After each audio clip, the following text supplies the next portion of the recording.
महज 4 साल का एक बच्चा यूं लकीरें खींच रहा था। अचानक पड़ोस का एक डॉक्टर उससे कहता है, बेटा एक घोड़ा बना के दिखाओ।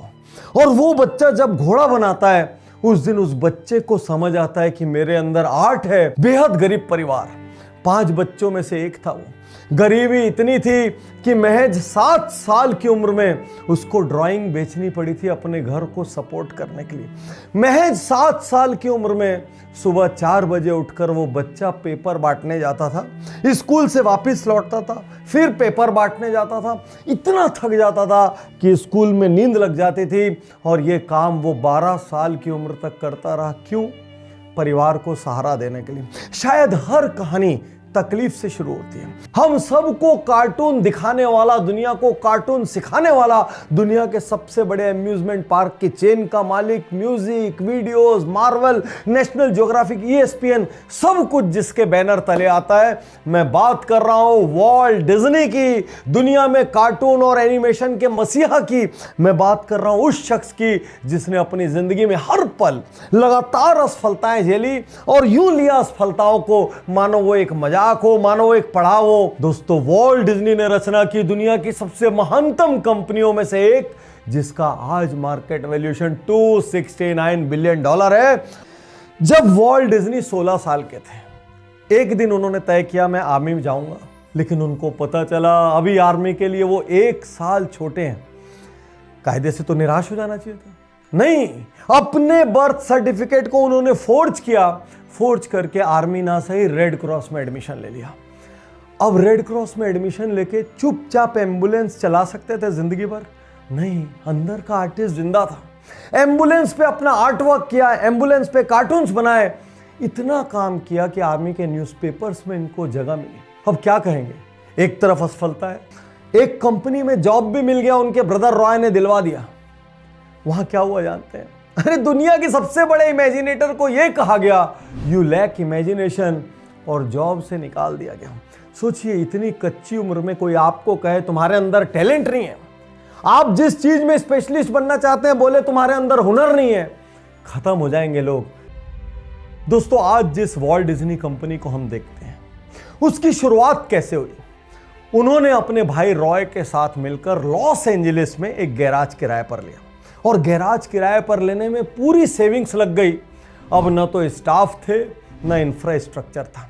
एक और इंटरेस्टिंग फैक्ट यहां आपको बताऊं, एनिमेशन का, कार्टून का सेंटर था न्यूयॉर्क, लेकिन भाई रॉय चूंकि लॉस एंजलिस में टीबी से रिकवर कर रहे थे, ये भी अपने भाई के प्रेमी थे, इन्होंने कहा चलो यार लॉस एंजलिस में शुरू करते हैं।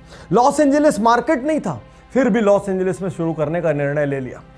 अब स्टाफ नहीं थे, इंफ्रा नहीं था, लेकिन बाहर में एक बड़ा बोर्ड लगा था, डिज्नी ब्रदर्स कंपनी, और ये बोर्ड उनको इंस्पायर करता था कि एक दिन मैं ऐसी बड़ी कंपनी का निर्माण करूंगा। और आज जो वॉल्ट डिज्नी हम पूरी दुनिया में फैला हुआ देखते हैं वो उस छोटे से रेंटेड गैराज से शुरू हुआ था। और दोस्तों, वहां से कंपनी शुरू हुई, बढ़ती चली गई। वहां पर पहली सीरीज अलिस इन वंडरलैंड आई और वो हिट हो गई। हिट हुई तो और एनिमेटर्स वहां पर लगने लगे, और वहां पे फिर ओसवाल्ड द रैबिट एक और कैरेक्टर का जन्म हुआ। सार क्या है? सार एक है, हर बड़ा एम्पायर एक छोटी सी शुरुआत से बाहर आता है। वॉल्ट डिज्नी को महज एक आर्टिस्ट कहना उनके साथ अन्याय हुआ। यदि मुझे मौका मिले तो मैं उनको साइंटिस्ट कह लूँ, इन्वेंटर कह लूँ, रिसर्चर कह लूँ। उस जमाने में उन्होंने सोचा कुछ बड़ा किया जाए, कुछ प्रयोग किया जाए, कुछ रिवॉल्यूशनरी किया जाए, भीतर से आवाज आई। अब एक साउंड वाला कार्टून, एक साउंड वाली सीरीज बनाई जाए जिसमें पूरा साउंड हो। और क्या जमाना था तब, ऐसा कोई ट्रैक्स थोड़ी थे कि मिक्स कर लिए एक साथ 10 चीजें, बाद में पोस्ट प्रोडक्शन एडिटिंग कर ली, कुछ नहीं। जो कुछ होना है वहीं पर होना है, do everything at one time. अब होता क्या था, आदमी कार्टून पकड़ के वहीं दौड़ रहा है, वहीं पर ऑर्केस्ट्रा म्यूजिक बजा रहा है, वहीं पर सारे लोग एक साथ गा रहे हैं, वहीं पर वॉइस उसके अंदर आ रही है, वहीं पर सब कुछ हो रहा है, और वहीं का वहीं मिक्सिंग हो रही है, वहीं का वहीं एडिटिंग हो रही है। एक वक्त पर कितने सारे लोगों को सिंक्रोनाइज करना। और वॉल्ट डिज्नी, उनको किसी की आवाज पसंद नहीं आई तो कार्टून में उन्होंने अपनी आवाज डाल दी।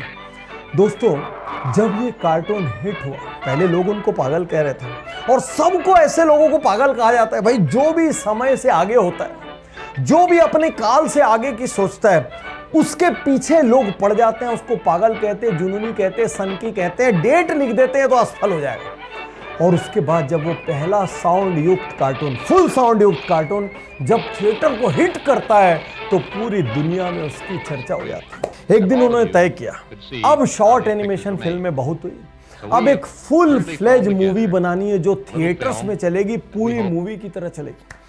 अब जब उन्होंने तय किया तो सारी दुनिया हंसी। उनके जो बैंकर्स थे, कहते हैं उनके बैंकर्स की रातों की नींद उड़ गई। लोग जब वो निकलते थे तो रास्ता बदल लेते थे, भाई उधार ना मांग ले। और सब लोगों ने खूब उपमाएं दी, बैंकरप्ट, पागल, जुनूनी, सन की। बीवी ने समझाया, भाई ने समझाया, सब ने समझा रहे, पागल कहाँ सुनते किसी की, उनको तो कुछ रचना रहता है बस। और सब कुछ उन्होंने गिरवी रख दिया, घर गिरवी रख दिया, बिजनेस गिरवी रख दिया। सारी दुनिया हंस रही थी और वॉल्ट डिज्नी क्या कर रहे थे, अपनी टीम को तैयार कर रहे थे। उन्होंने अपने सारे एनिमेटर्स को शिकागो के स्कूल में भेजा। वहां से संतुष्ट नहीं हुए, उन्होंने निर्णय किया मैं अपना आर्ट स्कूल खोलूंगा और अपने आर्ट स्कूल में एनिमेटर्स को सिखाकर वर्ल्ड क्लास टीम बनाऊंगा। सैटरडे का दिन था, अपनी डॉटर्स के साथ पार्क में थे। वो बैठ के यूं अपना फलियां खा रहे थे और सामने बेटियों को खेलते हुए देख रहे थे। अचानक उनके मन में एक विचार आया, यार एक ऐसी जादुई जगह होनी चाहिए जहां पर पेरेंट्स, घर के बड़े, छोटे छोटे बच्चे, मिडिल एज बच्चों के साथ मिलके पूरा परिवार एंजॉय कर सके, पूरा दिन बिता सके, 2-3 दिन बिता सके, जहां पर एक क्षण का पता नहीं चले। और एक रेयर कॉम्बिनेशन के रूप में वॉल्ट डिज्नी एक तरफ तो क्रिएटिव बुद्धि थे और एक तरफ साथ में बिजनेस बुद्धि थे। जब डिज्नीलैंड का आइडिया उनके दिमाग में आया, उनको समझ आ गया भाई ये बहुत बड़ा प्रोजेक्ट है। उन्होंने उस पर एक टीवी सीरीज बनाने का निर्णय किया जिसमें लगातार कैरेक्टर्स प्रेजेंट किए जाते थे। 29 ईयर वो शो चला और बहुत बड़ा हिस्सा वॉल्ट डिज्नी ने खुद होस्ट किया। और मेरे दोस्त, जिस दिन डिज्नीलैंड बना, 1954 में दुनिया का पहला डिज्नीलैंड आया। हजारों लोग बहुत दिनों तक, सालों तक लगातार जाते रहे और एक के बाद एक डिज्नीलैंड बनते चले गए।